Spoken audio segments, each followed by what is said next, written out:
LCI, chères femmes de Songon, bonsoir.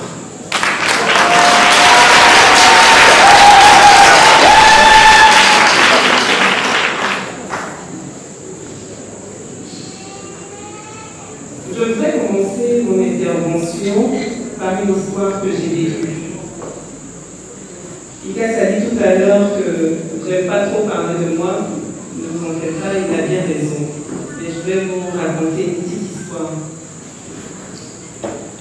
C'est en novembre 2011, exactement le 29 novembre, que le président Laurent Gbagbo a été déporté au centre de détention de la CPI à La Haye. Je ne pouvais malheureusement pas m'y rendre immédiatement parce que j'étais sous sanction de l'Union européenne. Pendant ce temps, c'était ma sœur aînée, Alima, qui lui rendait visite et qui me donnait de ses nouvelles, même si je l'avais au téléphone de temps en temps. Ce n'est qu'en avril 2012, après la levée des sanctions me permettant de voyager, que je me rends au Hollande et que je le vois pour la première fois depuis son arrestation le 11 avril. Je vous passerai les détails de notre rencontre, mais ce que je veux vous révéler, c'est que même en étant en prison, le chef n'avait pas perdu son légendaire sourire.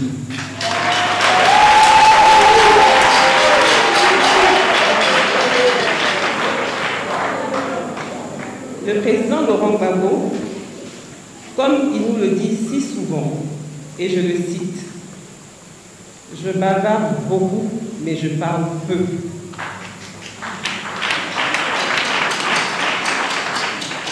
Parce qu'il bavarde souvent, les gens pensent qu'il parle. Il parle peu.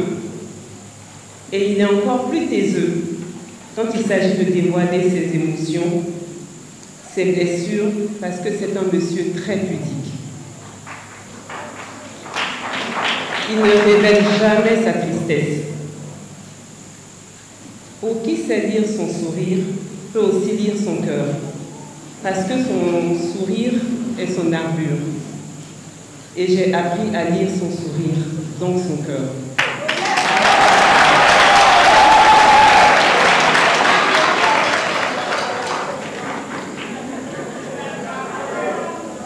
Mais je vous dis tout ça pourquoi aujourd'hui?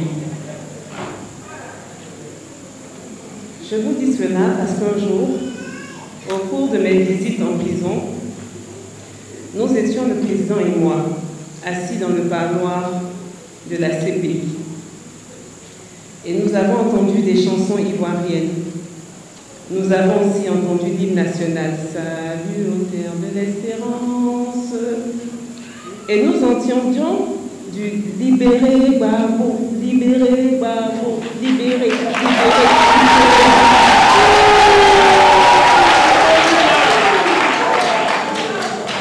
Il m'a dit, Nadi, est-ce que tu entends ça?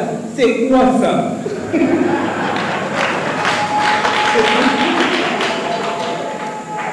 Il entendait, mais il ne pouvait pas voir.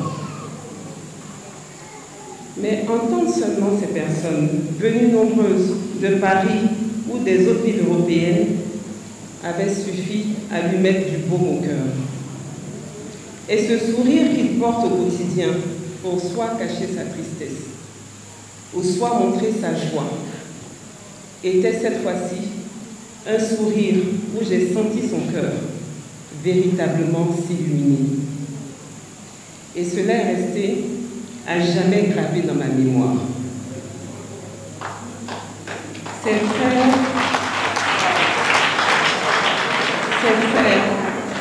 et ses sœurs qui venaient de Paris, des autres villes d'Europe, venaient de rendre heureux un prisonnier éloigné de son pays.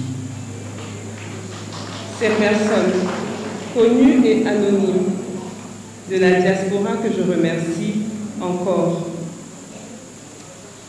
venaient de lui donner un peu de son pays, un peu de son peuple, qui lui manquait, et que je ne pouvais pas lui apporter. Parce que la vie du président Laurent Gbagbo, c'est vous, c'est la Côte d'Ivoire.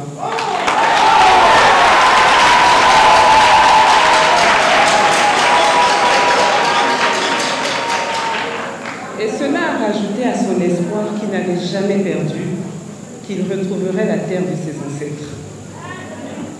Je vous explique cette histoire parce que vous ne pouvez pas deviner, oh combien de fois, votre soutien a été d'un réconfort inestimable pour le président.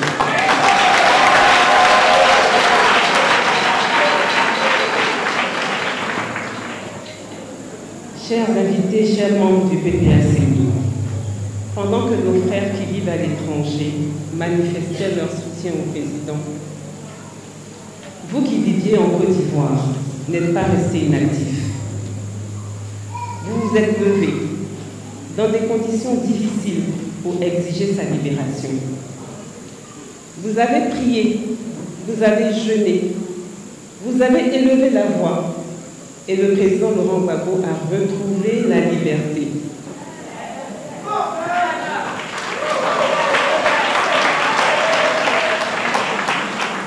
Et cette libération a été une grâce pour moi. Parce que le président Laurent Gbagbo, dehors, hors des geôles, c'est moi aussi qui retrouvais ma liberté. C'est pour cette raison que je me retrouve aujourd'hui en face de vous pour vous dire merci, merci, merci, mille merci, merci, merci, infiniment, inouïe.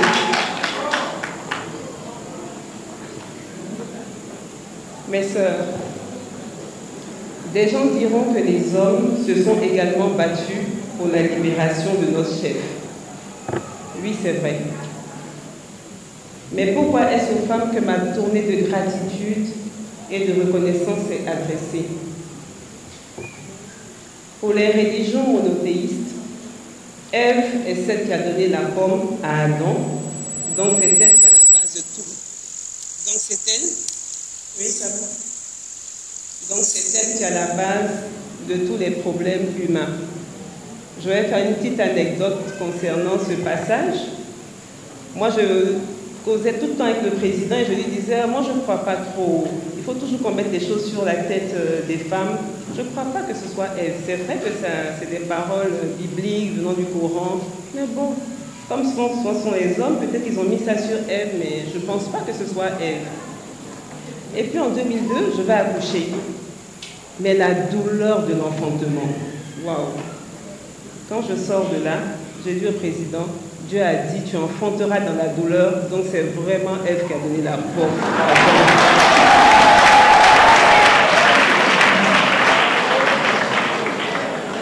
L'histoire d'Ève, la mère de l'humanité, a engendré l'idée de la femme pécheresse. Ce qui fait qu'aujourd'hui, tout ce qu'un homme fait de mauvais, on considère que c'est la femme qui l'a mal conseillé. Par simple syllogisme, si cela est vrai, que tout acte mauvais de l'homme est la faute de la femme, cela veut dire que tout ce qui est bon est à mettre au compte de la femme. N'est-ce pas, mes sœurs? C'est pourquoi, mes sœurs, les mamans, cette tournée de gratitude commence par vous. Vous qui avez toujours été à la brèche pour le président Laurent Gbagbo, il était important que je vienne vers vous pour vous remercier.